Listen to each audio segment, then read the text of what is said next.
माननीय मंत्री महोदय, आपने प्रश्न के उत्तर में कहा है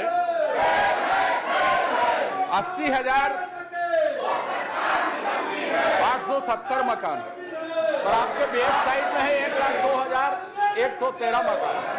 आपके वेबसाइट में 1,02,113 मकान हैं। आपने उत्तर में यह बताया है जहां है जैसा है, एक मुफ्त निपटान किया गया। यह जहां है जैसा है, इसकी परिभाषा क्या है? इसको किन लोगों ने परिभाषित किया? इसको किन लोगों ने परिभाषित किया और क्या मूल्य उसके तय किए गए सभी वर्गों के मकान के?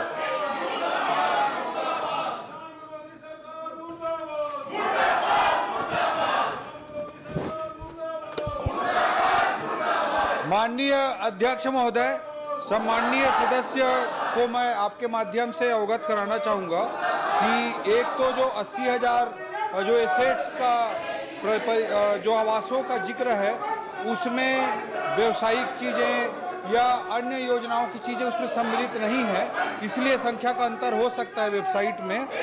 और जो एज इट इज जैसी स्थिति है वैसी का जो स्थिति है, उसमें कोई एक्स्ट्रा मेंटेनेंस करके उसको बेचने का प्रावधान नहीं किए हैं। वो जैसी स्थिति में है वैसी स्थिति में उसको बेचा जाएगा और वैसी स्थिति में उसको बेच करके जो भी रेट आए उसके आधार पर उसको काम किया जाएगा। जो OTS स्कीम लागू की गई है, उस OTS स्कीम में वन टाइम सेटलमेंट स्कीम जो लागू की गई है, उसमें एज इट इज जैसे कि तैसे की स्थिति में उसको बेचना है। जो कंसेशन दिया गया है वो मैं बताना चाहूँगा सम्मानित सदस्य को कि OTS 2 पहले OTS आया था पिछली सरकार के समय में 17 सितंबर 2021 को। 17 सितंबर 2021 से 31 मार्च 2024 तक ये लागू थी।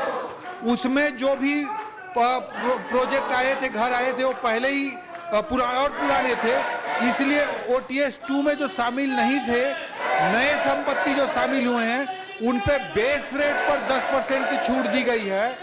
उसमें बेस रेट पर 10% की छूट दी गई है। जो 10 वर्ष से अधिक समय से रिक्त संपत्तियां हैं उस पर 30% की छूट दी गई है। जो 5 वर्ष से अधिक समय से रिक्त हैं लेकिन 20% से अधिक संपत्ति वहां पर खाली है, अगर 20% से अधिक संपत्ति खाली है और 5% से अधिक 5 वर्ष से अधिक का, उसमें 30% की छूट दी गई है। और 5 वर्ष से अधिक समय से जो रिक्त हैं और 20% से कम संपत्ति वहां खाली है, उस पर 20% की छूट दी गई है। ये छूट बेस प्राइस पर दी गई है।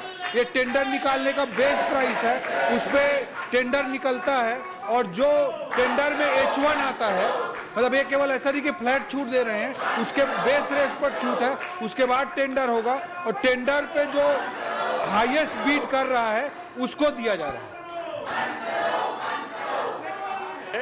आपने कहा है कि कोई मकान जर्जर नहीं है। जर्जर नहीं है तो आपने छूट की योजना क्यों लागू की? क्या आपके मकान बिक नहीं रहे हैं? और बिक नहीं रहे हैं, अभी भी बकाया है तो नहीं बिक रहे, और छूट में बिकने के बाद गृह निर्माण मंडल को कितने की क्षति हुई और अभी कितनी परियोजनाएं उसके बाद नहीं चल रही हैं? मकान नहीं बिकने के बाद भी कितनी परियोजनाएं नहीं चल रही हैं? माननीय अध्यक्ष महोदय, जो अभी OTS चल रहा है उसका काफी अच्छा प्रतिसाद मिला है।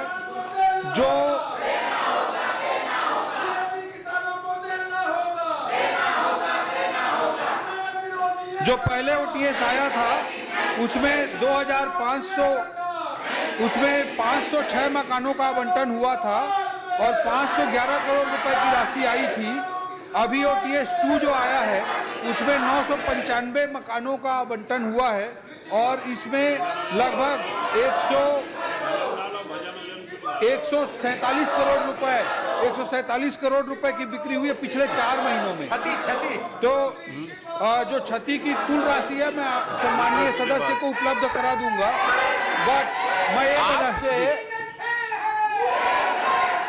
जो मकान नहीं बिके हैं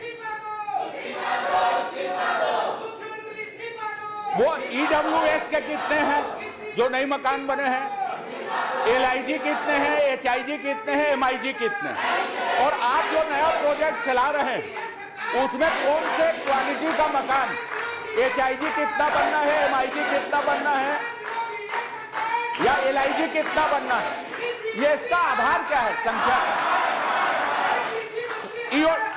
EWS की मकान बनाना है आपको, LIG बनाना है, HIG बनाना है, MIG बनाना है, तो आप इसकी कितना मकान बनना है किसी प्रोजेक्ट में, किस आधार पर उसकी संख्या का निर्णय लेते हैं, आधार क्या है उसके निर्णय लेने का, जब बिक नहीं रहे तो।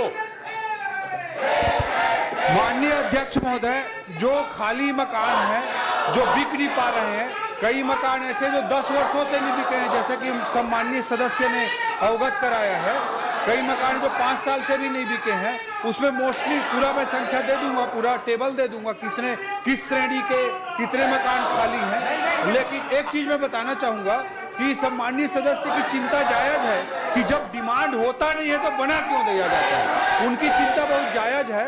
मैं ये सदन को आपके माध्यम से अवगत कराना चाहूंगा, सम्माननीय सदस्य को अवगत कराना चाहूंगा कि हमारी सरकार आने के बाद हमने एक पॉलिसी डिसाइड किया है कि किसी भी प्रोजेक्ट का टेंडर तब तक नहीं लगाया जाएगा जब तक उसमें 60% प्री बुकिंग ना हो जाए, 60% प्री बुकिंग ना हो जाए तब तक उसका टेंडर नहीं लगाएंगे। और पहले प्रोजेक्ट लॉन्च करने के 3 महीने के अंदर ही अगर 30% प्री बुकिंग हो जाती है तो टेंडर लगा सकते हैं। ये हमने नई पॉलिसी अडॉप्ट की है ताकि भविष्य में मकान ना मिले 10 साल तक ये स्थिति उत्पन्न ना हो।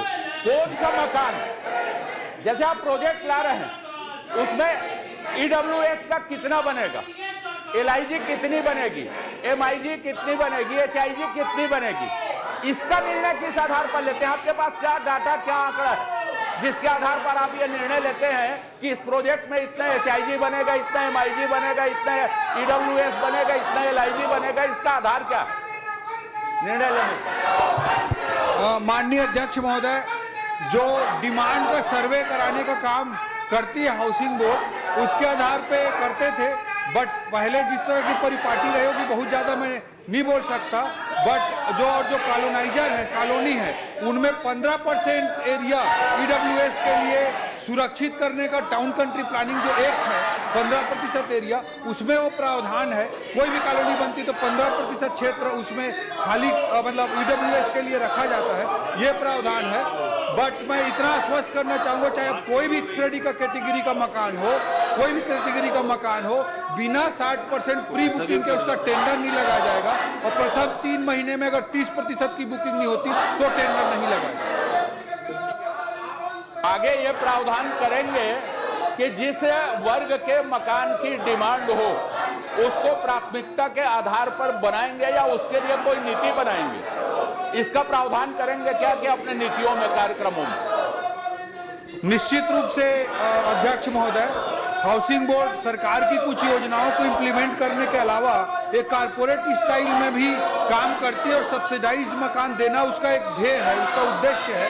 तो निश्चित रूप से यह डिमांड पर आधारित होना चाहिए और इसके लिए निश्चित रूप से हम डिमांड आधारित रणनीति पर ही काम करेंगे। मैं सम्माननीय सदस्य को और सम्माननीय सदन को आपके माध्यम से आश्वस्त करना चाहता हूँ।